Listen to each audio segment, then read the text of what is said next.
Vous avez bien aimé il y a 2 semaines ma vidéo sur mes bonnes séances marquantes, mais en vrai je sais que vous êtes un petit peu sadomaso, et vous préférez savoir quelles sont les pires. Bonjour à tous, on se retrouve en ce samedi matin, tout est dans le titre, vous savez de quoi on va parler. Comme je vous le disais aussi, bien sûr, cette vidéo est raccordée à la vidéo qui est sortie il y a 2 semaines sur mes séances marquantes. Et cette fois-ci, on va parler de celles qui étaient aussi marquantes, mais pas pour les bonnes raisons. Je reprécise, c'est toujours important de le signaler, il ne s'agit pas du tout de mes 5 films les plus détestés. En fait, il s'agit de 5 séances où il s'est passé un petit truc durant la projection. Un petit truc qui m'a marqué dans le mauvais sens du terme. Et l'objectif, encore une fois, c'est de parler émotion, ressenti, expérience et que vous aussi en commentaire, vous puissiez nous partager quelles sont vos pires séances vécues en salle. Et vous allez même voir pour mon 5e film que j'ai un petit mensonge à vous avouer. On commence. La nonne.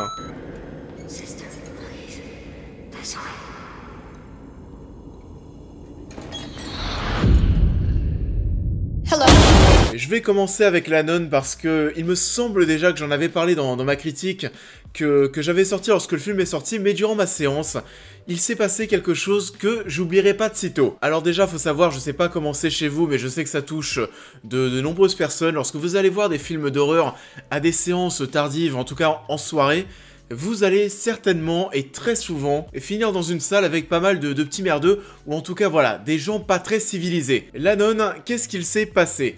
Je vais voir le film un mercredi soir, je crois que c'était pour le mercredi de la sortie. Je vais le voir, genre je crois que je vois un film avant et je dois voir La Nonne à la séance de 22 h, sachant déjà que j'étais pas très chaud de voir le film parce que je sentais quand même que ça allait pas être très bon. Je vais voir le film à 22 h.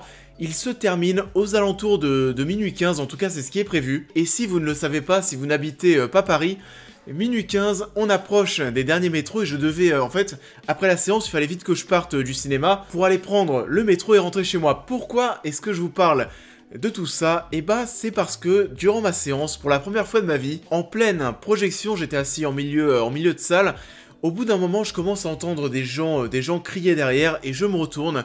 Et là, on voit 2 femmes se battre vraiment durant le film. Et ça se tapait pas gentiment, ça y allait. C'est-à-dire que il y a même des gens qui sont venus pour les séparer, qui ont pris des coups, c'était n'importe quoi. Il a fallu, je pense, bien 5 minutes pour mettre ces 2 personnes dehors. Je crois qu'il y avait une personne assez jeune, on va dire de 25 ans, contre une mère de, allez, la quarantaine d'années, je pense, ou 50 ans même. Elle était même accompagnée de sa fille, hein, c'est dire. Et ça arrive au bout de 30 minutes du film.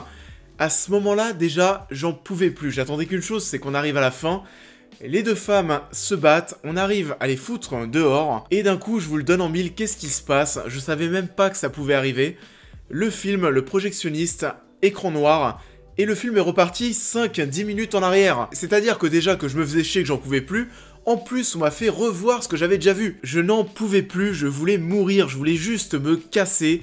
Et qu'est-ce qui s'est passé? Bah j'ai attendu la fin de la séance, j'ai vu tout le film, j'ai réussi heureusement à choper mon dernier métro et là j'ai eu un peu de chance, parce que sinon bah j'aurais dû prendre un Uber et ça m'aurait même coûté de l'argent, autant vous dire que voilà, flemme. Et en plus, bah fruit du hasard, c'est vrai que c'est devenu en plus ma première vidéo sur YouTube, où j'avais un peu la flemme de la tourner, elle est sortie en retard. Je me rappelle même que je m'y étais pris à 2 fois parce que j'avais pas forcément envie de parler de La Nonne. La vidéo est quand même sortie, mais en tout cas voilà, La Nonne, c'est resté un souvenir malheureux et je suis bien content de ne pas avoir payé un Uber pour entrer. Et sinon, à côté de ça, pour conclure, des anecdotes, films d'horreur, il doit y en avoir pas mal, je pense que j'en ai pas mal, mais s'il y en a une aussi qui me revient en tête, c'est lorsque j'ai été voir Hérédité au cinéma.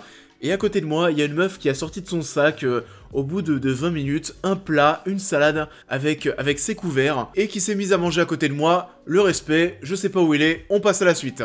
Silence.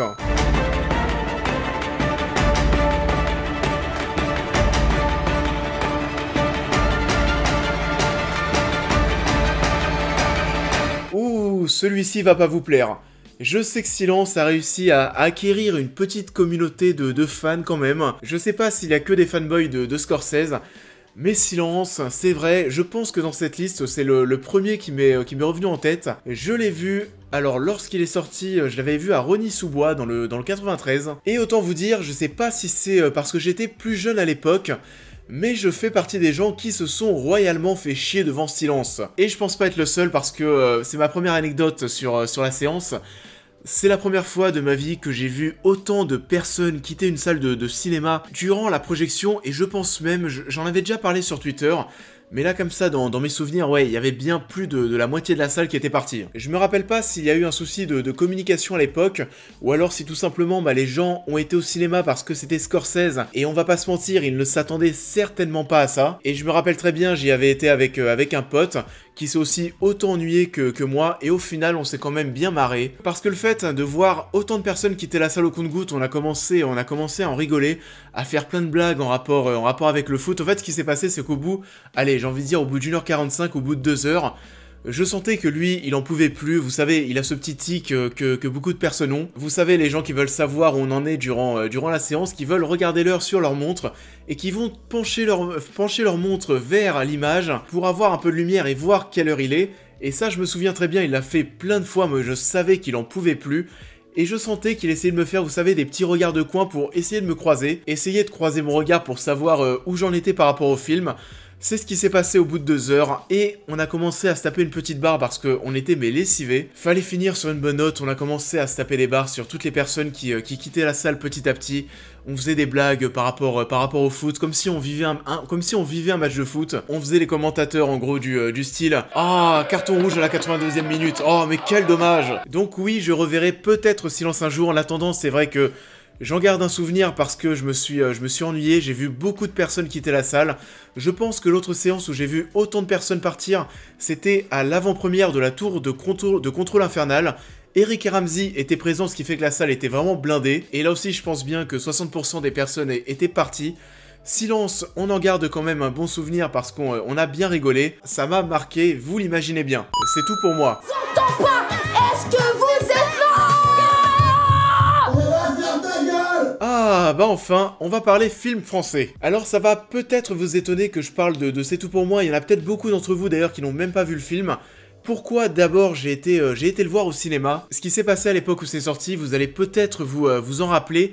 Il y avait eu une petite polémique au niveau de potentielles notes qui ont été achetées, ou alors plutôt non, des bots qui ont été achetés pour donner des bonnes notes au film sur Allociné. Ce qui fait que très rapidement, lorsque C'est tout pour moi est sorti au cinéma, il avait déjà une note spectateur de 4,1, ou alors même, je crois que même que c'était plus. On était peut-être d'ailleurs sur du 4,4, 4,5.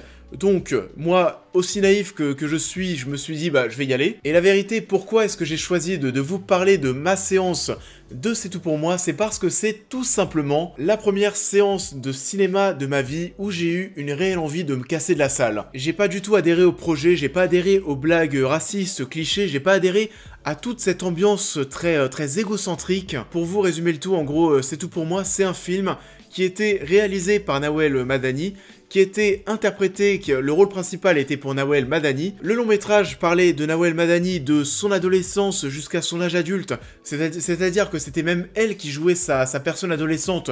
T'y croyais pas du tout, mais Nawel Madani devait s'occuper d'absolument tout. Le scénario aussi d'ailleurs était de Nawel Madani, et je précise d'ailleurs que j'ai absolument rien contre cette personne. Mais voilà, il y avait du Nawel Madani de tous les côtés. Je me suis retrouvé face à un long métrage à propos d'une femme qui n'avait qu'une seule envie, c'était de raconter sa vie.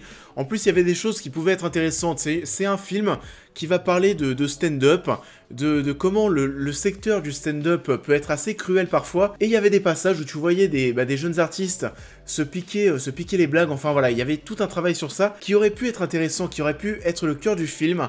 Mais au final non, il fallait que Nawel Madani raconte sa vie, ça m'a pas intéressé, et j'avais vraiment envie de partir de la salle. Ça m'était jamais arrivé et je l'ai pas fait, je vais vous dire pourquoi. J'étais assis en milieu de salle, j'avais des gens des deux côtés et j'ai pas osé me lever, j'ai pas osé déranger les personnes. Depuis ce jour-là, je peux vous assurer une chose, c'est que je me suis soigné et je suis toujours assis, donc quand je peux, dans la limite du possible, dans les allées, comme ça, si j'ai envie de partir, je peux le faire. Donc oui, c'est tout pour moi. Si je voulais vous en parler, c'est parce que c'est vraiment la première séance que j'ai subie à 100%. Il y en a eu d'autres derrière, j'en ai noté 3 autres où j'ai voulu quitter la salle, sauf que cette fois-ci, je l'ai fait. Il y a eu C'est du moi si tu peux, La chute du président, et le recordman, c'est Cats, où je suis parti au bout de 15-20 minutes. C'était horrible, c'était trop pour moi. On passe à la suite. Batman v Superman. God versus man. Day versus night. Alors BVS, petite anecdote assez croustillante. Déjà, faut savoir que j'aime beaucoup la version longue de Batman v Superman. Lorsque j'étais voir BVS au cinéma, c'était donc en 2016 lorsqu'il est sorti, j'avais pas du tout été convaincu, j'avais même été très énervé parce que c'était le film que j'ai le plus attendu dans ma vie. Le résultat était pas très satisfaisant et en plus de ça, ce qu'il y avait de pire, c'est que il y a des choses que j'ai regrettées quand je suis sorti de la salle. Il y a des choses, j'avais été le voir avec un ami où je lui disais par exemple « Ouais, mais tu vois le truc du Capitole, ils auraient dû faire croire que c'était Superman et il y avait un axe intéressant à les traiter. » Et en plus de ça, ça donnait une importance à Lois Lane parce que c'est elle qui essayait de résoudre cette enquête sur l'explosion du Capitole. C'est une raison parmi tant d'autres qui a été corrigée avec la version longue. Pourquoi est-ce que je veux vous parler de Batman et Superman ? J'ai été voir le film au Gaumont à Disneyland. C'était en VF, j'accompagnais un ami. Et je précise aussi que c'était la première fois que j'allais voir le film et comme je vous le disais, je l'attendais donc j'étais ultra excité. J'avais vu à l'époque Man of Steel aussi en VF. J'habitais pas encore à Paris et il y avait difficilement de la VO en banlieue. Et ce qui s'est passé, c'est qu'au bout de, même pas, au bout de 2, 3, 4 minutes de Batman et Superman, je commençais à voir que les voix étaient un petit peu cheloues. Ça a continué durant les 2h30 de projection, mais bon, à ce moment-là, je me posais pas trop de questions, je me disais que voilà, les voix françaises étaient un petit peu cheloues. La projection se termine, j'étais assez énervé par rapport au film. Je me dirige vers la sortie, et à ce moment-là, on se retrouve face à un mec qui nous distribue à tous 2 entrées gratuites pour revenir, avec un petit écriteau à côté de lui pour s'excuser parce que ce n'était pas la version française, mais ils nous ont balancé la version québécoise. Quelle putain d'horreur. C'est une anecdote au final pas très grave, assez sympathique, assez mignonne, mais additionner ça en plus du fait que j'étais ultra déçu par ce film que j'avais attendu, ça en a fait une séance marquante et j'avais envie de vous la raconter. Taxi 5. Donc c'était vrai toute cette histoire? Mon oncle, c'est une légende à Marseille.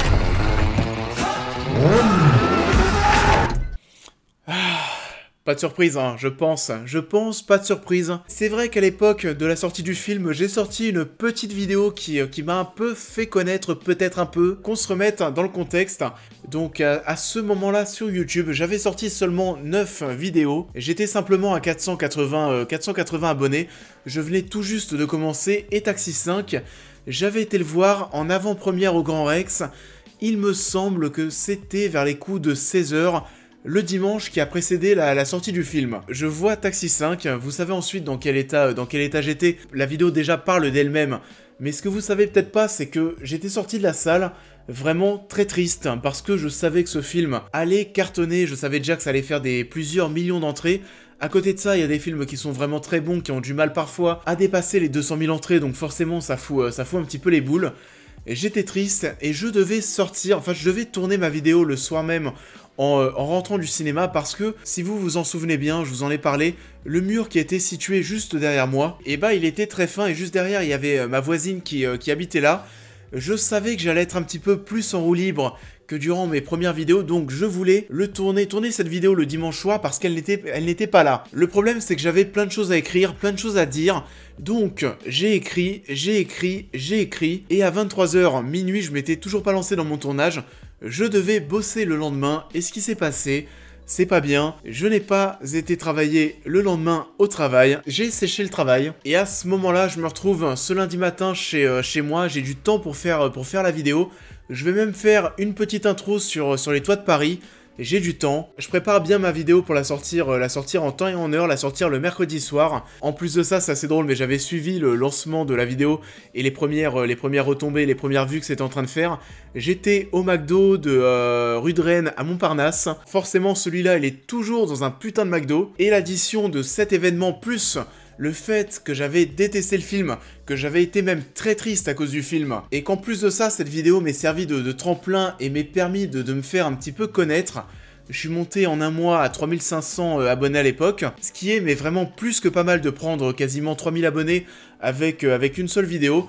L'addition de tout ça, forcément, ça en fait un souvenir marquant, et Taxi 5, qu'on le veuille ou non, pour une mauvaise raison certainement, mais aussi une bonne raison par rapport à mon aventure sur YouTube, est un souvenir marquant et je me devais de vous en parler. C'est la fin de cette vidéo, j'espère qu'elle vous a plu autant que ma vidéo sur mes 5 séances marquantes, et si vous l'avez pas vue, je vous invite à aller la voir directement via le lien qui s'affiche en haut à droite, en haut à gauche. Je vous invite aussi, comme d'habitude, à liker et à partager cette vidéo, à me dire, vous, en commentaire, quelles sont vos séances marquantes, et plus précisément vos pires séances marquantes.